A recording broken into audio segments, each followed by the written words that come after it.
alamin. Nahmaduhu wa nasta'inuhu wa nastaghfiruh wa na'udzu billahi min syururi anfusina wa min sayyiati a'malina. May yahdihillahu fala mudhillalah wa may yudlil fala hadiyalah. Asyhadu an la ilaha illallah wa asyhadu anna Muhammadan abduhu wa rasuluh. Apa kabar anak-anak ibu semuanya? Ibu doakan semoga semua anak-anak ibu di rumah dalam keadaan sehat-sehat saja.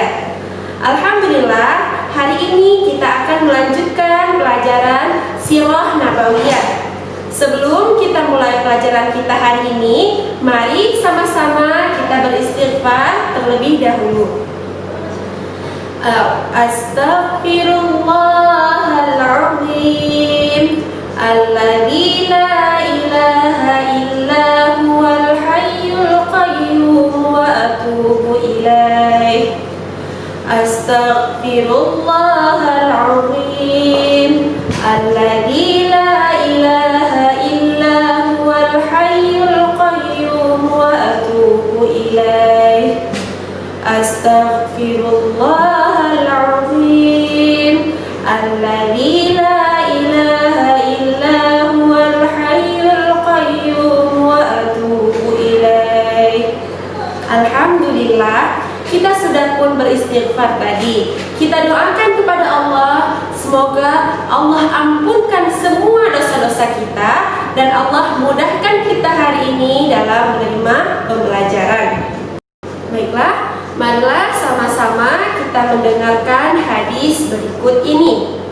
Hajazna ma'an Nabi sallallahu alaihi wasallam naltamisu wajh Allah subhanahu wa ta'ala fawaqa'a ajruna ala Allah subhanahu wa ta'ala, yang bermaksud kami berhijrah dengan Rasulullah sallallahu alaihi wasallam, kemudian kami mengharap wajah Allah. Maksud wajah Allah di sini adalah mengharap ridho Allah. Fawaqa'a ajruna 'ala Allah subhanahu wa ta'ala, dan kami mengharap balasan dari Allah subhanahu wa ta'ala.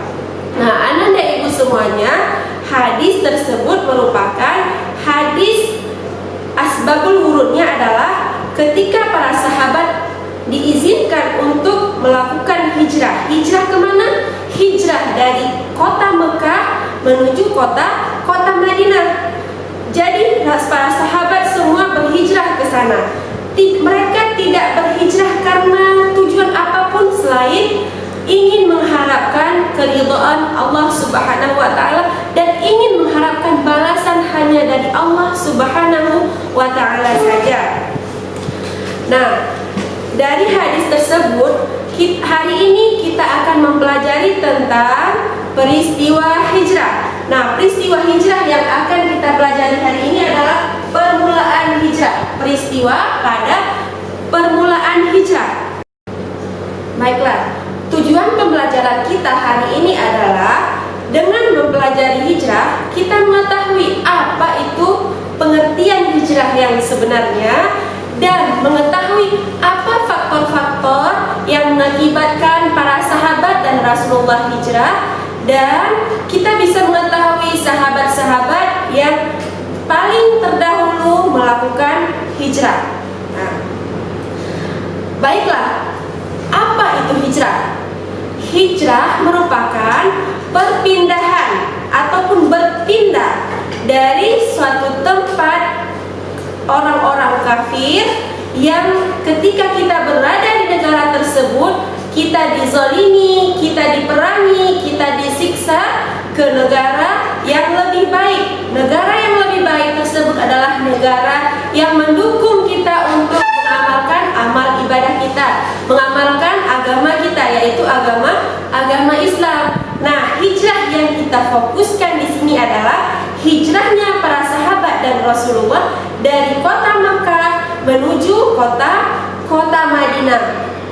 Nah, kemudian apa faktor-faktor yang mempengaruhi para sahabat dan Rasulullah hijrah ke kota Madinah? Di sini kita memiliki 4 faktor. Faktor yang pertama adalah karena adanya siksa siksaan dari kaum kafir Quraisy, adanya siksaan kepada kaum muslimin. Seperti contoh yang sering kita ketahui, siksaan terhadap Bilal bin Rabah, seorang muslimin yang berkulit hitam, seorang muslim yang berkulit hitam, yang solih, yang beragama Islam, disiksa dengan sangat zalim. Kemudian faktor yang kedua adalah karena adanya kekuatan yang membantu mereka dan melindungi mereka untuk beribadah kepada Allah. Karena di Madinah kaum muslimin diterima dengan baik dan mereka membantu orang-orang muslimin yang datang ke sana. Jadi negara tersebut membantu mereka untuk beribadah kepada Allah, membantu mereka bukan hanya dari segi ibadah, sehingga kepada ekonomi pun dibantu oleh kaum muslimin yang ada di kota Madinah. Kemudian yang ketiga adalah pembesar Quraisy ataupun orang-orang yang ada di Mekah sudah tidak percaya lagi dengan apa yang disampaikan oleh Rasulullah. Mereka mengatakan Rasulullah adalah pembohong. Jadi hati mereka sudah tertutup rapat dan mereka sudah tidak menerima lagi apa yang disampaikan Rasulullah dan mereka menolak habis-habisan. Oleh sebab itulah para sahabat dan Rasulullah hijrah ke kota Madinah. Kemudian karena perintah dari Allah. Jikalau bukan karena perintah dari Allah, Rasulullah tidak akan pernah melakukan hijrah ke kota Madinah.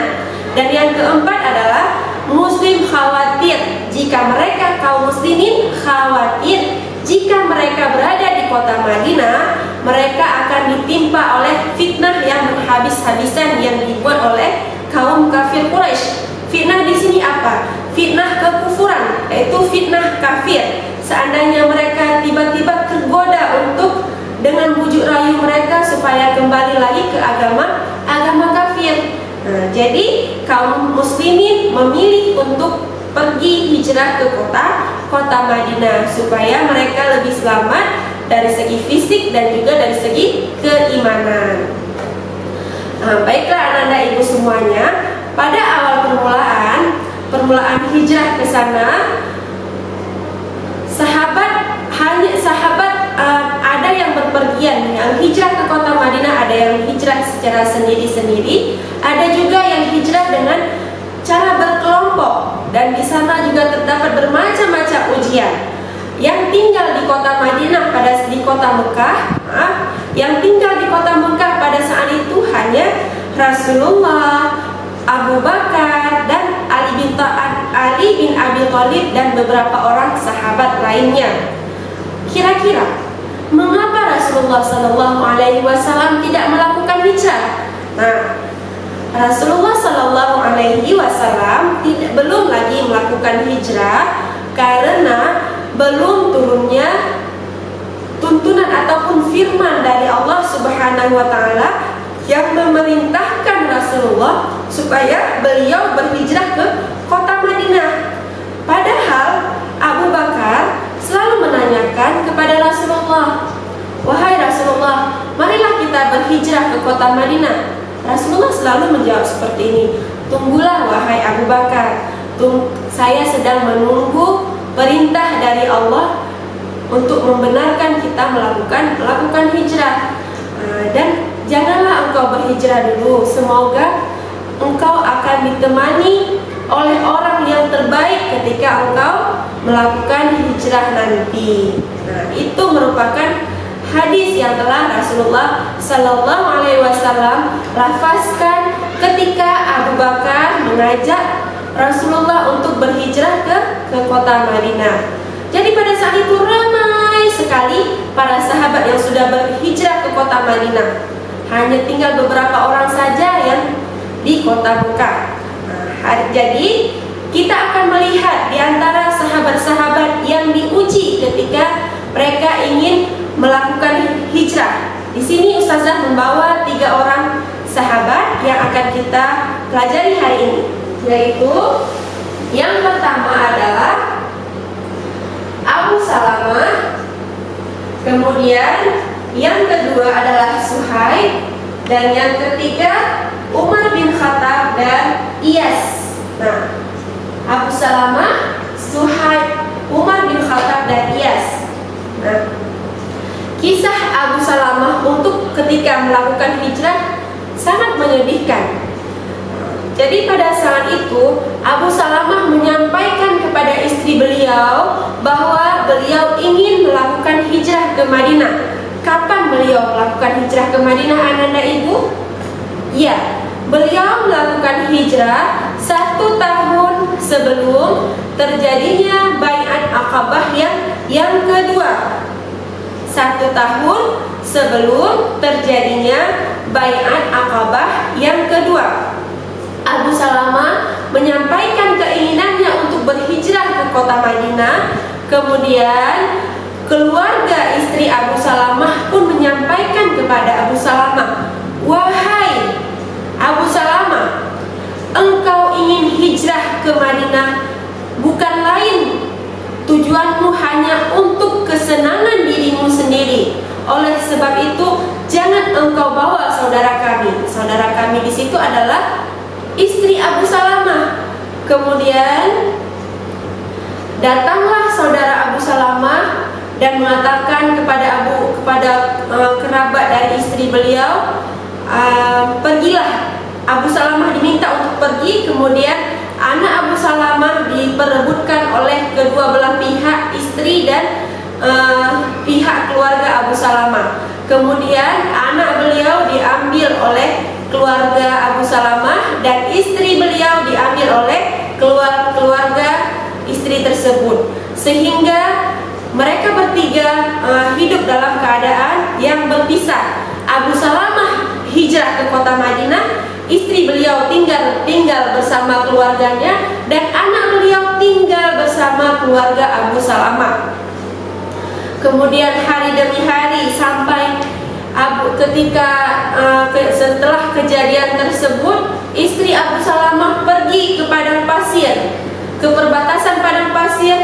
Istri Abu Salamah menangis, merintih dengan kesedihan karena orang-orang yang disayangi oleh beliau sudah tidak ada di sisi beliau, yaitu suami beliau dan juga anak beliau. Suami beliau siapa? Abu Salamah. Disitulah istri beliau menangis dengan sangat sedih. Kemudian kejadian ini terjadi hingga 1 tahun. Istri beliau kembali ke rumah, pergi lagi ke padang pasir menangis, kembali lagi ke rumah, pergi lagi ke padang pasir menangis. Kemudian suatu hari keluarga istri Abu Salamah datang menjumpai saudara yang telah menjaga istri beliau dan menyampaikan kepada saudara tersebut, "Apakah engkau tidak menyayangi seorang wanita yang telah ditinggal oleh suaminya, ditinggal oleh anaknya, yang menangis meronta-ronta dari hari ke hari?" Kemudian hasil pembicaraan ataupun perundingan tersebut, akhirnya istri Abu Salamah diizinkan untuk melakukan hijrah ke kota Madinah. Nah, sebelum beliau hijrah ke kota Madinah, beliau mengambil anak yang tadinya diambil oleh keluarga Abu Salamah dan dibawa ke kota Madinah oleh istri beliau, dan mereka hidup di sana dalam agama Islam. Itulah kesedihan dari Abu Salamah yang berhijrah hanya seorang diri. Kemudian kisah Suhaib. Nah, kisah Suhaib di sini, Suhaib adalah seorang yang datang ke kota Madinah dalam keadaan yang tidak punya apa-apa. Kemudian ketika Suhaib sampai di kota Madinah, Suhaib kemudian menjadi orang yang kaya, orang yang banyak uang. Kemudian Suhaib ingin pergi ke hijrah ke kota Madinah. Ketika Suhaib ingin pergi, kemudian apa yang terjadi? Pembesar-pembesar kaum kafir Quraisy datang menemui Suhaib dan berkata kepada Suhaib, "Wahai Suhaib, engkau telah kami terima di kota ataupun di tempat kami. Dalam keadaan miskin engkau datang ke sini, kemudian engkau kaya raya, engkau ingin pergi dari negara ataupun tempat kami dan membawa semua harta bendamu.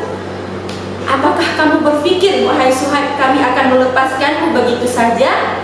Nah, kemudian Suhaib mengatakan kepada kaum kafir Quraisy tadi, seandainya aku serahkan semua harta bendaku, apakah kalian akan mengizinkanku untuk berhijrah? Kemudian kaum kafir Quraisy menjawab, tentu saja. Nah, kemudian Suhaib pun meninggalkan semua harta bendanya di kota Madinah, dan Suhaib meninggalkan semua harta bendanya di kota Mekah, dan Suhaib berhijrah ke kota Madinah. Kemudian peristiwa tersebut diketahui oleh Rasulullah Sallallahu Alaihi Wasallam, dan Rasulullah mengatakan kepada para sahabat, beruntunglah Suhaib karena memilih jalan ini. Kemudian Suhaib hijrah ke sana dalam keadaan tidak punya apa-apa, semua harta bendanya diserahkan kepada kaum kafir Quraisy. Kemudian yang ketiga adalah hijrahnya Umar bin Khattab dan hijrahnya Iyas. Nah, hijrah Umar bin Khattab dan Iyas seperti yang kita ketahui bahwa Umar hijrah ke kota Madinah dalam keadaan tidak ada seorang pun berani melarangnya untuk hijrah. Kemudian Umar bin Khattab mengajak Iyas untuk bertemu di suatu tempat untuk berhijrah. Jadi pada awal pagi Umar bin Khattab pergi bersama Iyas bertemu di satu tempat untuk pergi berhijrah. Kemudian tibalah di situ Abu Jahal mengatakan kepada Iyas, wahai Iyas, apakah kamu akan berhijrah ke Madinah? Sedangkan ibumu sudah bernazar, dia tidak akan pulang dari padang pasir yang panas itu, dan dia tidak akan menyisir rambutnya jika engkau tidak kembali ke kota Mekah. Kemudian Iyas adalah seorang anak yang sangat patuh dan sangat taat kepada orang tuanya. Iyas pun memutuskan untuk kembali ke kota Mekah. Ketika Iyas kembali ke kota Mekah, kemudian sebelum beliau kembali ke kota Mekah, Umar bin Khattab mengatakan kepada Iyas, wahai Iyas, jika matahari sudah terik, ibumu pasti akan kembali ke rumahnya, dan jika rambutnya sudah dipenuhi oleh kutu, maka ibumu juga akan menyisir rambutnya. Kemudian Iyas masih tetap merasakan kasih dan sayangnya kepada ibunya, dan dia memutuskan untuk kembali ke kota Mekah. Ketika ingin kembali ke kota Mekah, Umar bin Khattab memberikan Iyas seekor unta dan mengatakan kepada Iyas, andainya nanti kamu memutuskan untuk kembali hijrah ke kota Madinah, gunakanlah unta ini. Kemudian Iyas pun menaiki unta tersebut dan kembali ke kota Mekah. Di dalam perjalanan, tiba-tiba Abu Jahal mengatakan kepada Iyas, wahai Iyas, untaku sudah lemah dan dia tidak sanggup lagi menampung bebanku. Biarkan aku menaiki untamu. Kemudian Iyas pun mengatakan kepada Abu Jahal, silahkan wahai Abu Jahal, naiklah ke untaku. Kemudian ketika Iyas dan Abu Jahal duduk di atas unta dan Abu Jahal duduk di belakang Iyas, Abu Jahal mendekat Iyas dan Abu Jahal mengikat Iyas. Ketika Abu Jahal mengikat Iyas dan Abu Jahal sampai di kota Mekah, Abu Jahal melemparkan Iyas ke tengah-tengah pasir, kemudian mengatakan kepada orang-orang kafir Quraisy, wahai orang-orang kafir Quraisy, lakukanlah sesuka kalian terhadap orang yang bodoh itu. Dikatakan kepada Iyas, sama ada orang kafir Quraisy mau menyiksa, mau membunuh ataupun sebagainya terhadap Iyas. Itulah kejadian yang menimpa Iyas ketika Iyas hendak melakukan hijrah. Baiklah Ananda Ibu semuanya, jadi pada hari ini untuk tugas kita, silahkan Ananda semuanya catat di buku catatan, diringkaskan pelajaran kita hari ini. Kemudian silahkan Ananda kirimkan foto buku catatan yang sudah Ananda catat ke nomor Ibu Fitri. Jadi dicatatnya nanti di buku catatan, tidak di kertas selembar. Baiklah, untuk kesimpulan kita pada hari ini, hijrahnya kaum muslimin saat itu bukan hijrah atas dasar hanya membawa diri saja, anak ibu semuanya. Hijrahnya kaum muslimin adalah meninggalkan harta, meninggalkan saudara, meninggalkan keluarga. Bukan hanya hijrah membawa diri dan mereka mendapatkan segalanya di sana. Tidak, hijrah ini adalah satu proses yang sangat berat sebenarnya dilakukan oleh kaum muslimin pada saat itu. Nah, dalam dalil yang telah kita bacakan sebelumnya juga dari hadis Rasulullah tersebut menjelaskan bahwa hijrah yang dilakukan oleh kaum muslimin saat itu adalah hijrah bukan karena mengharapkan harta, bukan mengharapkan tahta, bukan mengharapkan perempuan ataupun bukan mengharapkan pasangan, tetapi hijrah yang mereka harapkan adalah hijrah mendapatkan balasan yang tinggi di sisi Allah Subhanahu wa taala. Baiklah ananda ibu semuanya, mari kita tutup kelas kita hari ini dengan tasbih kafarah. Subhanakallahumma wa bihamdika asyhadu an la ilaha illa anta astaghfiruka wa atubu ilaik. Assalamualaikum warahmatullahi wabarakatuh.